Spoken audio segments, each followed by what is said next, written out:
Om. Om. Om. Om Namo Narayanaya. Om Namo Narayanaya. Om Namo Narayanaya. Om Namo Narayanaya. Namo Narayanaya. Namo Narayanaya. Namo Narayanaya. Narayanaya. Om Namo Narayanaya. Namo Narayanaya. Om Namo Narayanaya. Namo Narayanaya. Om Namo Narayanaya. Namo Narayanaya. Namo Narayanaya.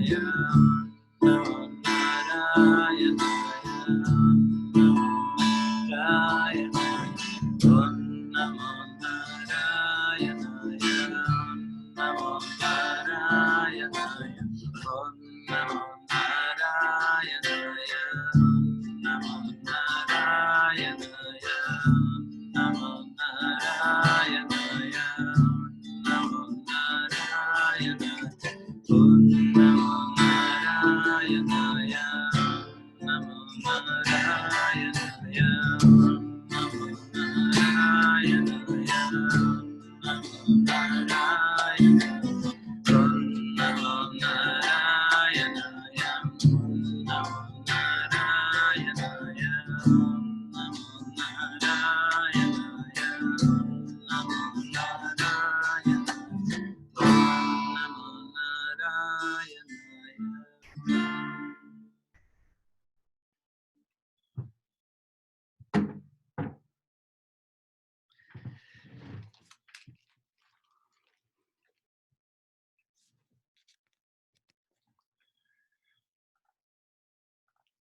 Um, I hope you can hear me. Was it okay, the sound, Sita? Was it okay sound? Very good. Okay. So anyway, welcome to all of you. We're going to do 3 Oms and a couple of mantras, and then we will proceed with the talk. Om, Om, Om. Om Ganapataye Namaha. Om Gangarabhyo Namaha. Om Aim Saraswatyay Namaha.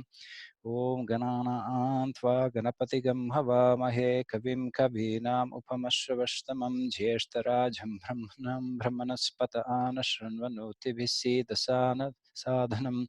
Om Shri Maha Ganapataye Namaha. Om. Om Namah Shivaya. Good evening, everyone. Wonderful to see you again. So as you know, for those people who are new here, this is our teacher training group mixed with other people who wanted to attend this Tuesday satsang. Free satsang, no charge, something free in this country. It's wonderful to see.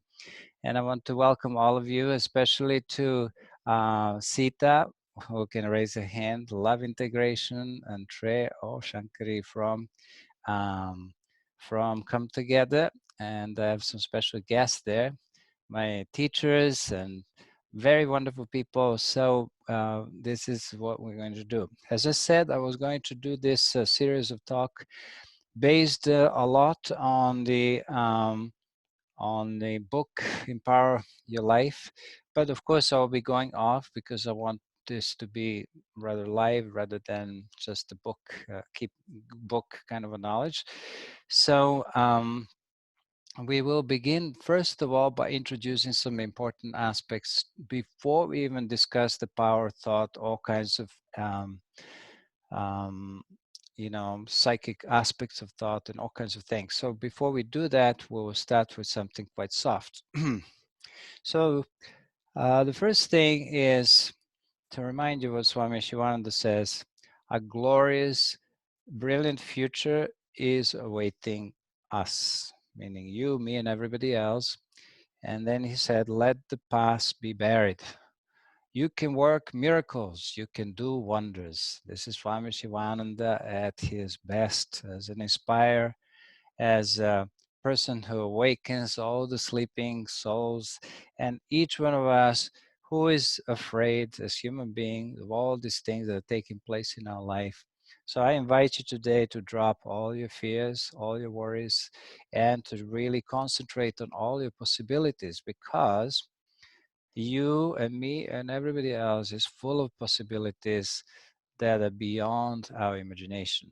As I said last time, if we were to know our possibilities, our range of achievements in all the worlds that we would like to, and self-realization as such, we would not waste a moment in unnecessary negative thinking, unnecessary worry. All these things are unnecessary. Ask yourself today, with all the thoughts that you had about the coronavirus, in spite of the suffering that there is around this, we can pay attention to it. We can obviously pray for the people who are suffering and everything, but think about how many thoughts in reality are the thoughts that were necessary. Now, you can decide this for yourself, but let us remember that Swami Shivananda says like this. She's teaching goes like this: you can work miracles, you can make miracles, you can do wonders. And with these words, we begin our exposition now for an infinite 10 years of every Tuesday satsang.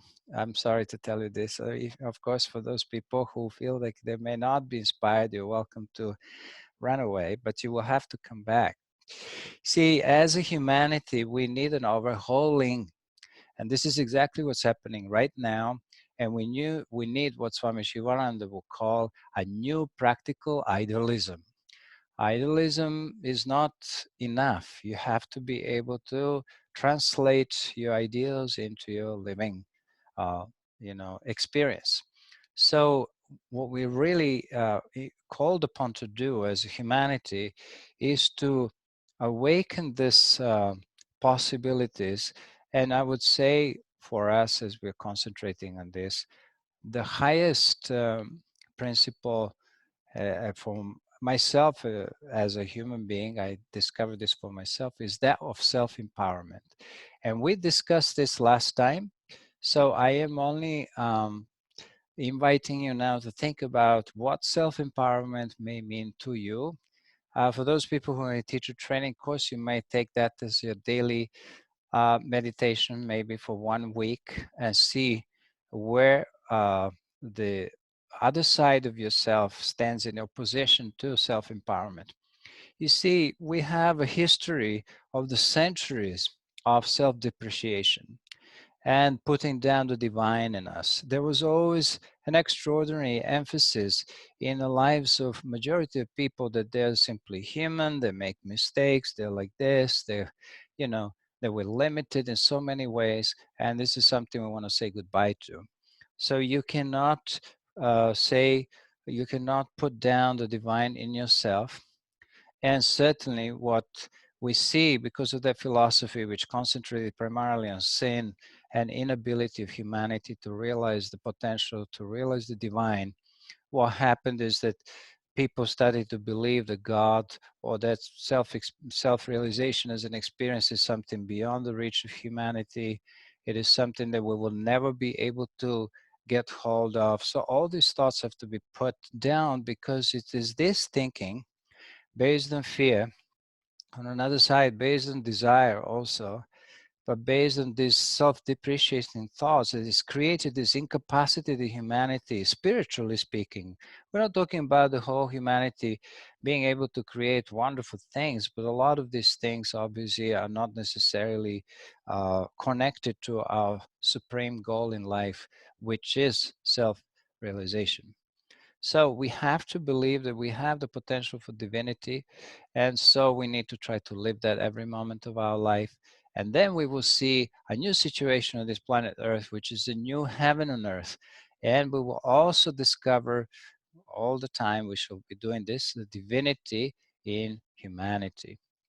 As I said many times before, and this is why I have invited you to contemplate this principle of self-empowerment, is that the true spiritual teaching can only take birth in the heart that is ready to do their own, their own work, meaning that you have to create some form of a self-reliance, and you have to start to kind of step out of that, what we said last time, victimhood, uh, victimhood attitude.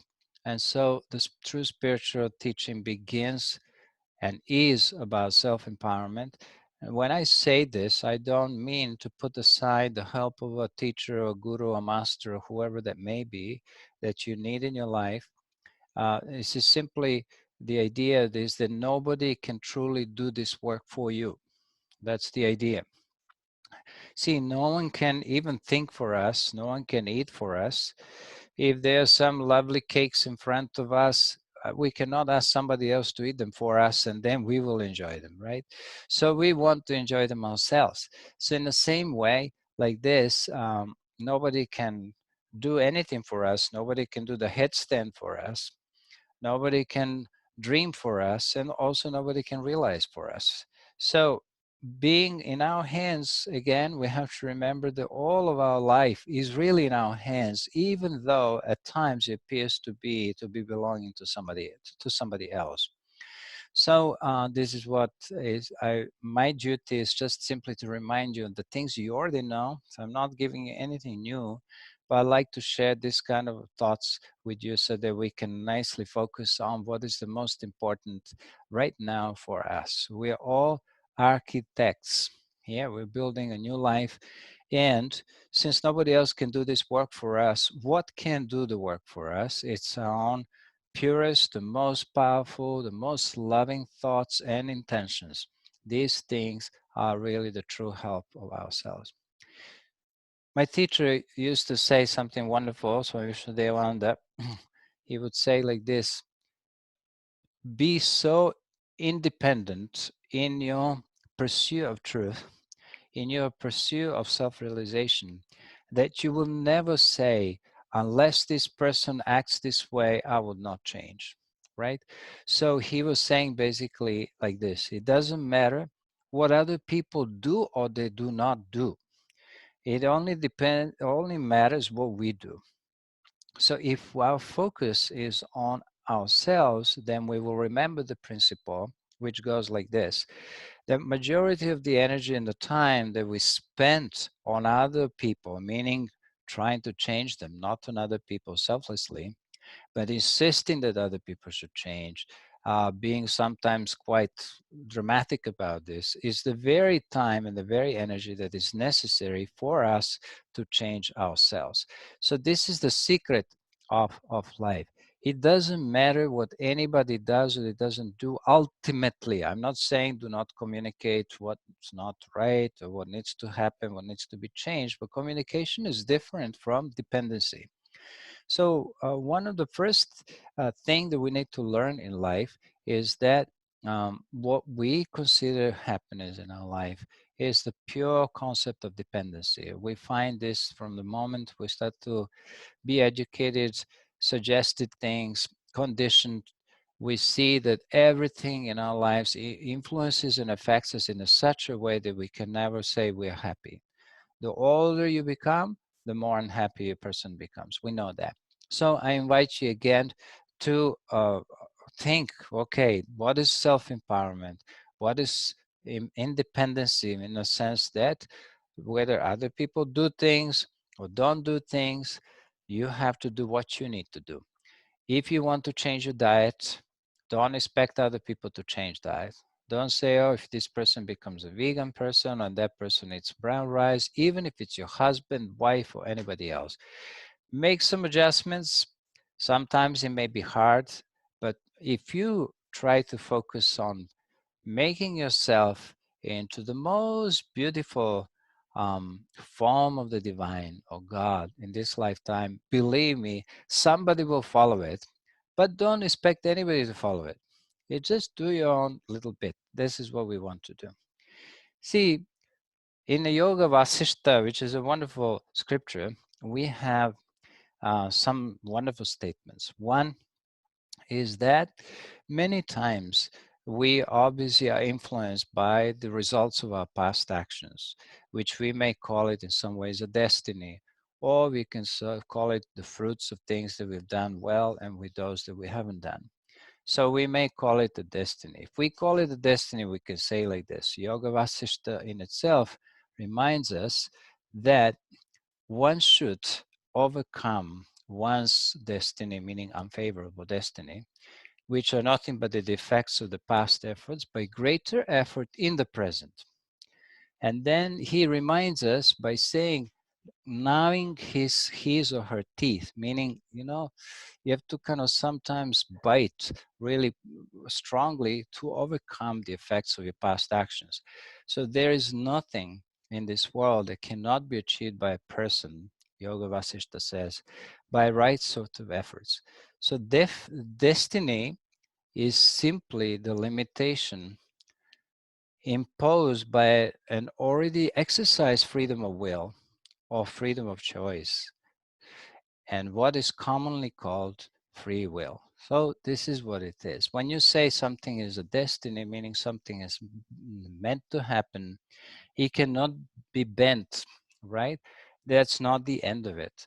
It just means it's the result of what we've done in the past, and now what comes next is a new action in the present moment. So the Yoga Vasishta concludes by saying there is no a higher power than the right action in the present moment. I will repeat it again because I had to remember this for myself. There is no a higher power than the right action in the present moment. Repeat this as your mantra. You'll feel very good for 1 week. So the secret here is obviously concentration on the present, as we know, but it's also, instead of considering your destiny or your life that is unfolding in front of you as something that just happens to you, believe it is something that you actively create. And Swami Shivananda always reminds us that all things are possible for those who believe in their possibility. Now, we all have challenges in achieving particular goals, and the beauty of life is such that when these challenges are looked at as opportunities to develop our will, to increase our capacities, to awaken some knowledge and some strength within us, we can utilize the same circumstances in a way that they can benefit us forever. So, this is a wonderful thing. So self-effort, self-reliance are the words that we have to uh, consider on a daily basis as some little bija or seed for our meditation, for daily meditation. Again, Swami Shivanandaji is my greatest inspiration. I share many times his words and his lessons. As clouds are the main source of rain, so are also the thoughts, the pure thoughts, and the control of one's own thoughts, the main source or the primary source of a durable prosperity, whether it's of individual or collectively. So we have to create some kind of the foundation for abundance in the society, in our world. And the only way to do it is that everyone has to take up their cross like Jesus did. And that cross will be everything that your mind is made up of: good things, bad things, all these things. You're turning them into your opportunities to realize that supreme goal and to create, for the time being, some definitive prosperity and abundance in life. And of course, there are many aspects of practices that we can discuss here. But of course, what the biggest problem is our mind. And we know that our mind can be either the best friend or the worst enemy, as we remember from the Bhagavad Gita. But the conclusion is this one: if one does not make an effort to cherish the good, positive, the best thoughts they can have, meaning to exert, to raise your vibration, to bring your mind to a higher plateau, then there's no other remedy in life. The thoughts are the only means of evolution, whether as a human being, individually or collectively. This is what we have. We're truly the architects, either of our fate or some kind of a weird destiny or fortune. So Swami Shivananda says you can do and undo the things. He says you can attain the Brahmahood, meaning the enlightenment of self-realization by right thinking, right feeling almost, or right exertion and right acting. He said if you really want, you can break all negative habits, negative thinking by the power of your will, the power of your love, and the power of your wisdom. Right. So the problem for us, of course, as human beings, is that we don't necessarily believe in this. And yet there are moments when we really would love to believe in the power of thoughts. And that is when we pray for somebody, then when we pray for this world, we would love our thoughts to definitely be effective, right? So we have to uh, gradually increase our faith in the power of our own thoughts and then in the power of thoughts of whole humanity.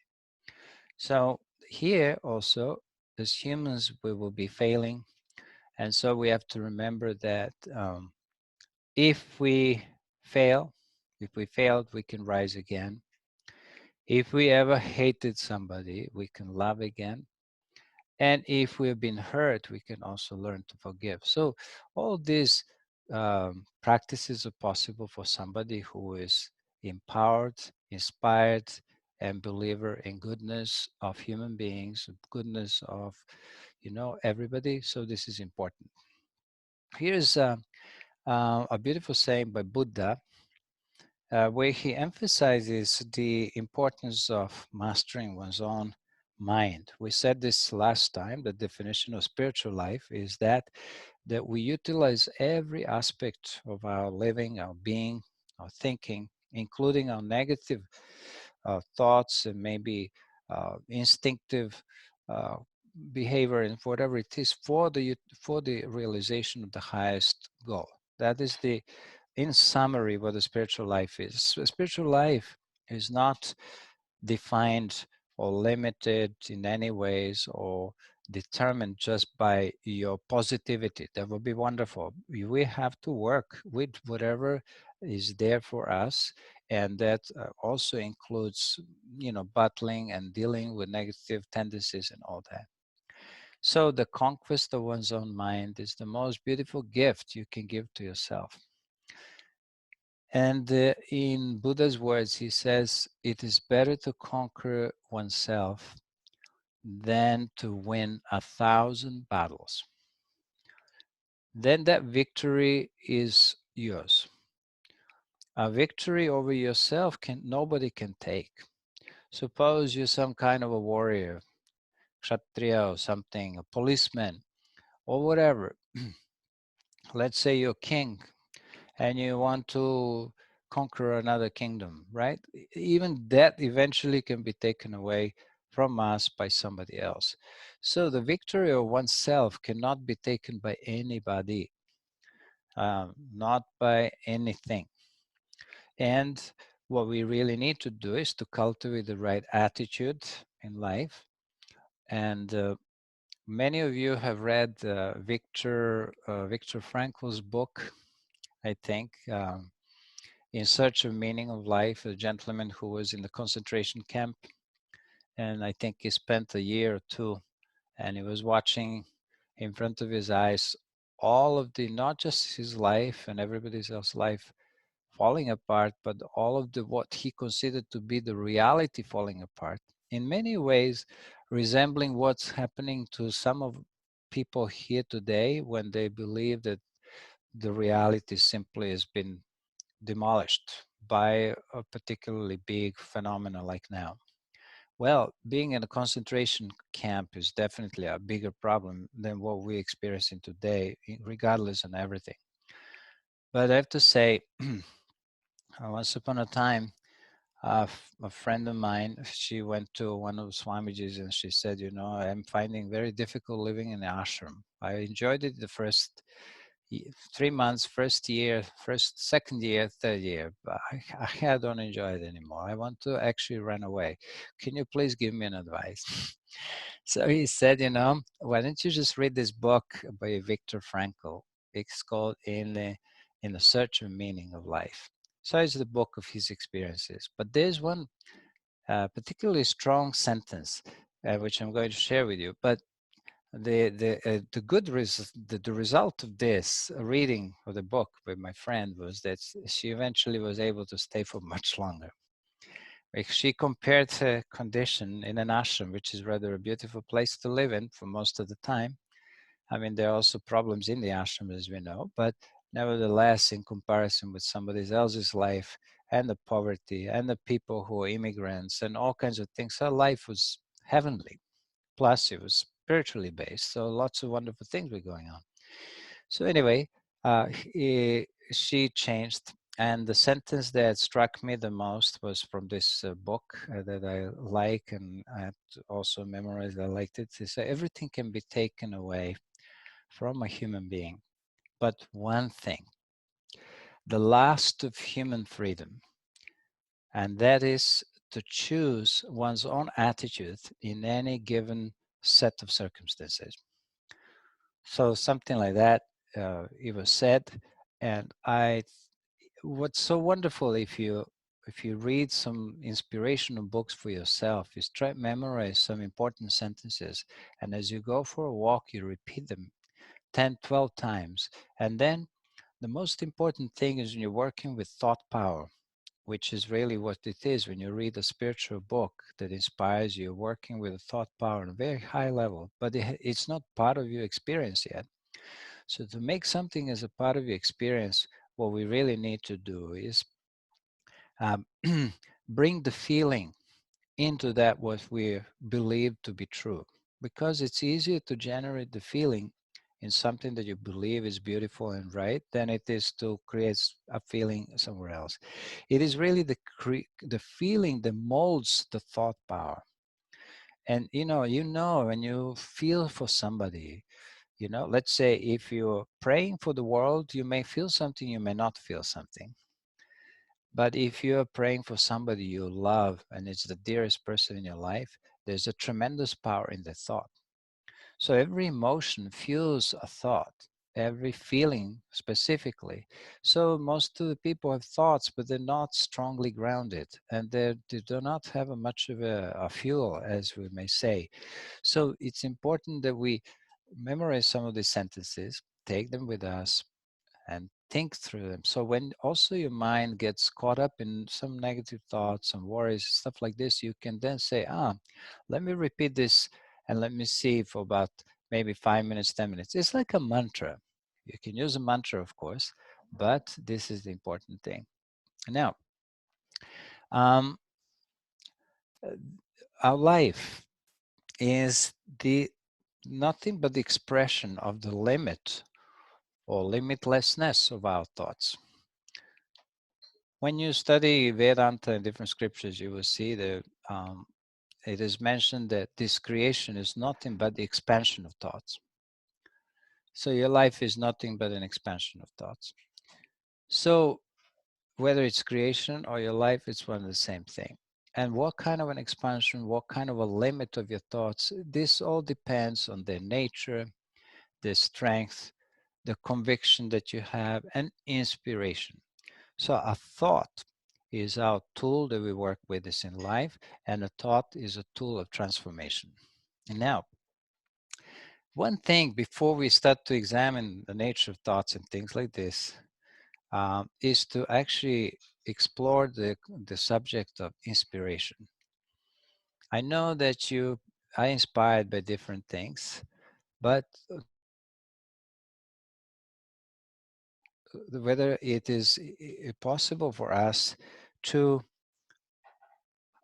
consistently maintain I would say the fire of inspiration in a particular direction, and this is essential to any success or happy living. First of all, as human beings, we must be motivated by something. There has to be some ideal which is alive in our life. We must have a dream, cherish an ideal, and also we have to have a courage to step out of the comfort zone, to step out of mediocrity, to be like sort of ordinary people with ordinary little goals, ordinary little from a point of view of all our possibilities. I'm not saying that other people's lives should be seen in any that way or put down, but you leading a spiritual life is meaning stepping out of the box. It's like you're a little bit like a black sheep, and that's okay. You will have different views of on life, you will have different experiences, and this is just what it is.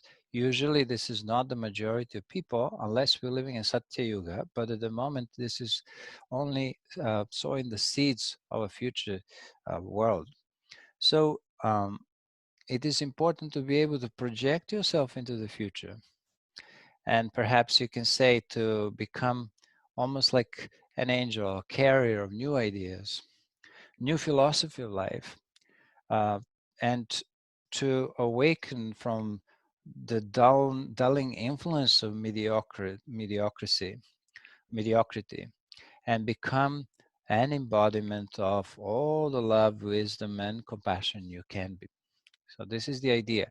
The first thing before you even touch on spirituality, like going into the details and nuts and bolts of how to change your thoughts, what they mean, and all that, is to really think of whether you have or whether you have awakened your inspiration to the degree that will give you the energy to accomplish this pretty protracted journey in a sense. So, um, what is inspiration? That I leave it to you. That's your next homework, to write for you in your own words what inspiration means for you. What is it in your life, in what areas of your life? Please do that as a little homework. So it is, the inspiration is the very essence of who the person is, meaning of their striving, their becoming, and it is really the source of all life, all achievement. And you may let certain things go in your life, but remember one thing: never let inspiration go. Never let the inspiration or your love go out. It can happen. It can happen. Sometimes when you're struck by tragedy, by difficult moments, by difficult periods, everybody goes through them. It may happen as if you've entered into a desert and nothing makes sense and nothing has meaning. So it is at these moments that things such as satsanga, company of spiritual people, spiritual masters, or just spiritual uh, company is essential. It's essential to have some kind of a help in that sense.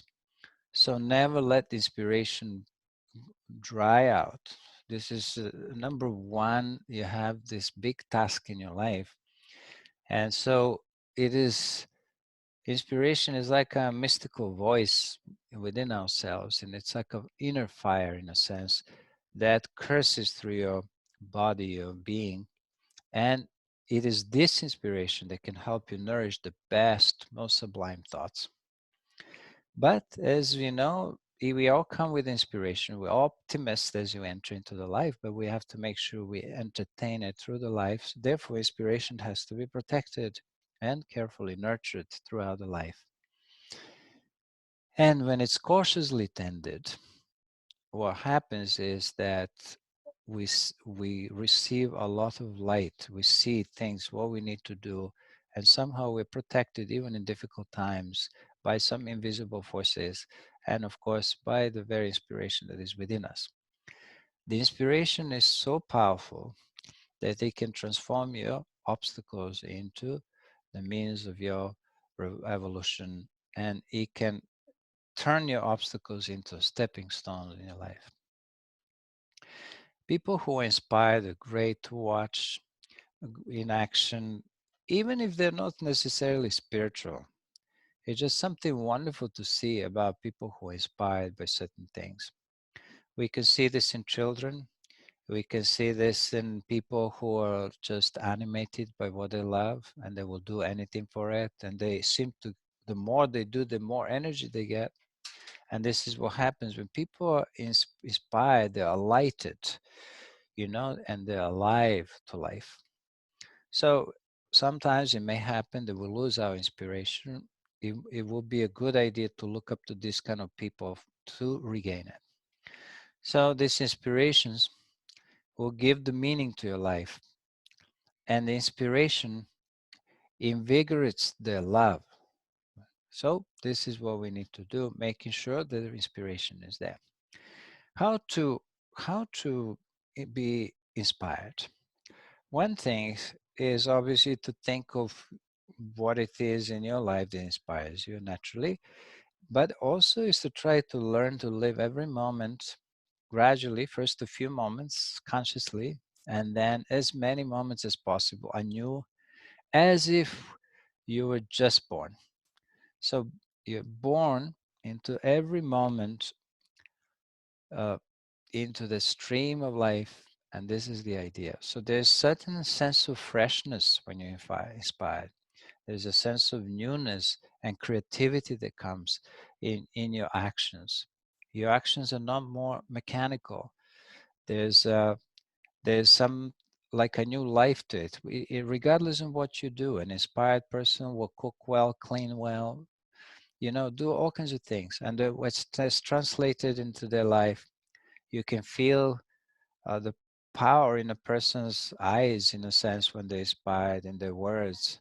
But in our case, also we have the practice, meditation, yoga, all these things have to be somehow infused with this little spark of inspiration. So you promise you stay inspired for 1 week, one thing, and please meditate on this concept of inspiration and other things that we mentioned.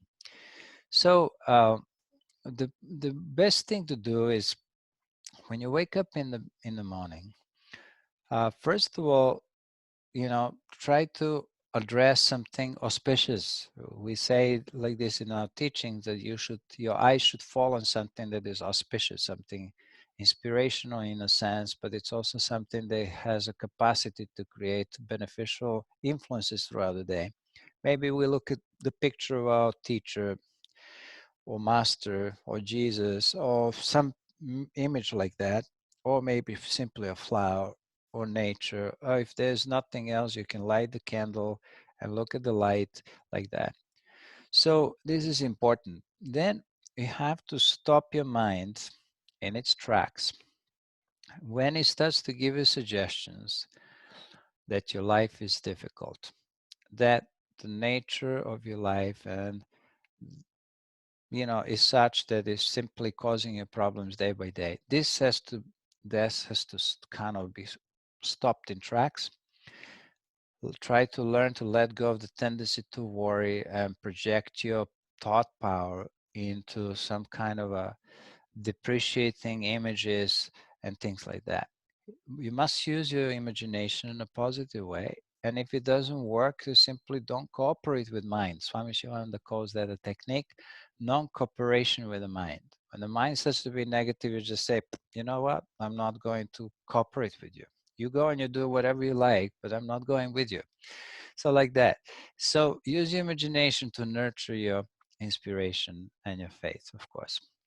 Now, the inspiration is very well easily built if you can, uh, in your heart, create tiny little bit of interest and put it towards these achievements, small achievements, maybe small loves, small periods of concentration, and in apparently small conquests in your day, you will find a tremendous possibilities. I always I always wonder, why do people believe only in big things? They only believe in big achievements, big chunks of time. Uh, you know, they all want to always last forever. They want love to last forever. They want concentration to last forever. It doesn't work that way. You have to learn to build in small. Make small investments of your will and your power, your intelligence, like this in your love, and then you will find that you will get highly, highly inspired.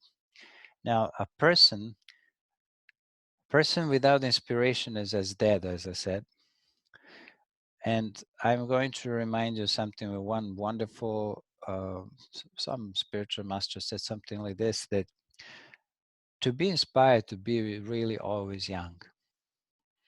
And some of us are not young, but if we can be inspired, we'll stay young. And youth is not it's not a time of life. It's not.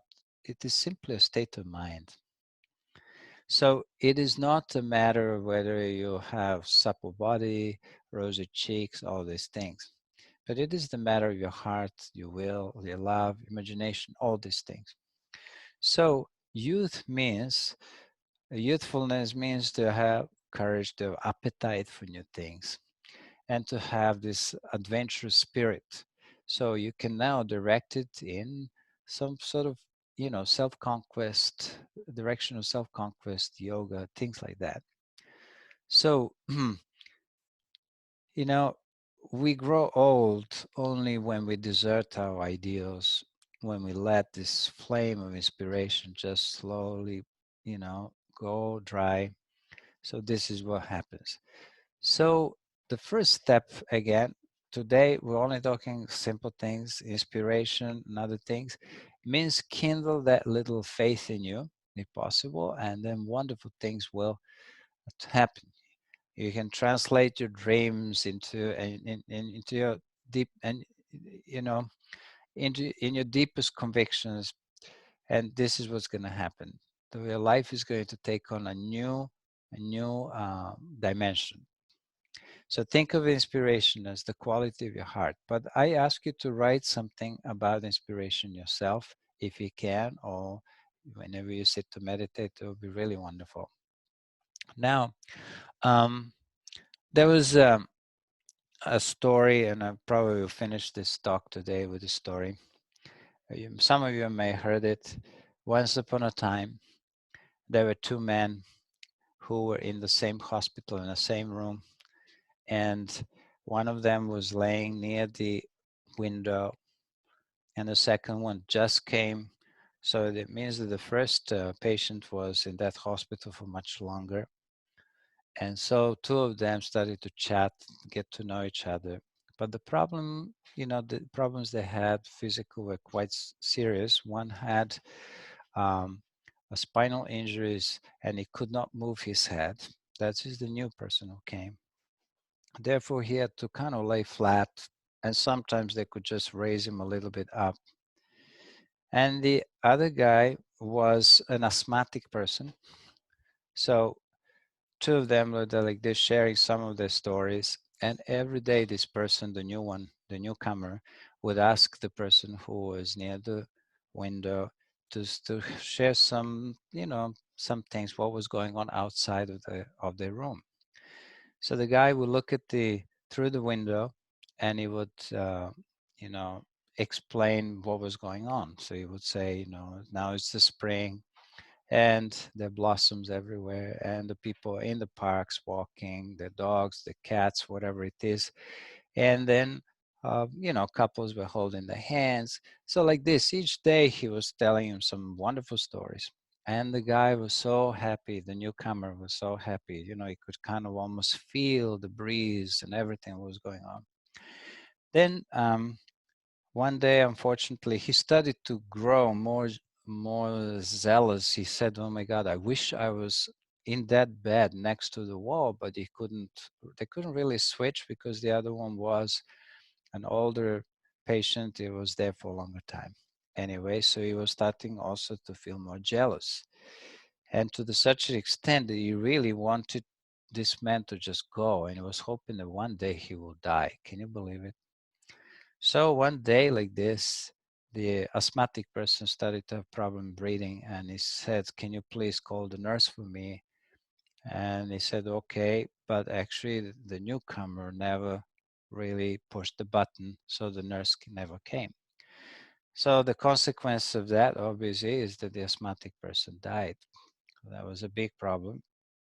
The next day the body was taken out, and then the newcomer was, speaking to the nurse and said, "Would it be possible for me if, to move to the window?" And she said, "Surely, no problem." So they moved into the window. Then he said, could you please lift my head up a little bit? I would really like to look through the window. She said, surely, no problem. So she lifted his head up, and somehow they propped him, and he was looking through the window, and he could see only the wall. And then he said, what happened here? How is this possible that this is only the wall? Like, what happened? When did you build this wall? And I said, what do you mean by it? It was always there. And they said, no, no, no, it's not possible. I said, what do you mean? They said, this gentleman was, always describing these wonderful things that were, taking place outside. What happened?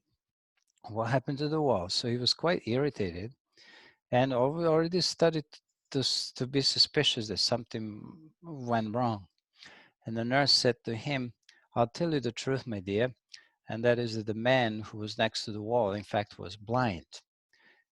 And he went silent, and he realized what happened, right? The man who was asthmatic was also blind, and he was trying to make his life, the newcomer's life, you know, a bearable experience when somebody is in a hospital like that.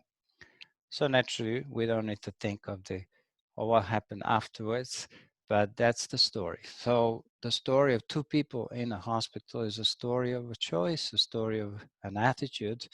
You know, how can somebody utilize their life situation to not be necessarily feel stuck in it, but it's to see the possibilities beyond it, in the same way as this blind man was able to see beyond just being who he was and in the condition that he was in. So I hope this story will keep you a little bit inspired. For those people who have heard it, sorry, it's second, third time, it doesn't matter. But for those of you who would like to meditate on it, please do that, and you will find the inspiration to move forward and to even find more happiness in your life. So this is the end of the story. Hari Om Tat Sat Om.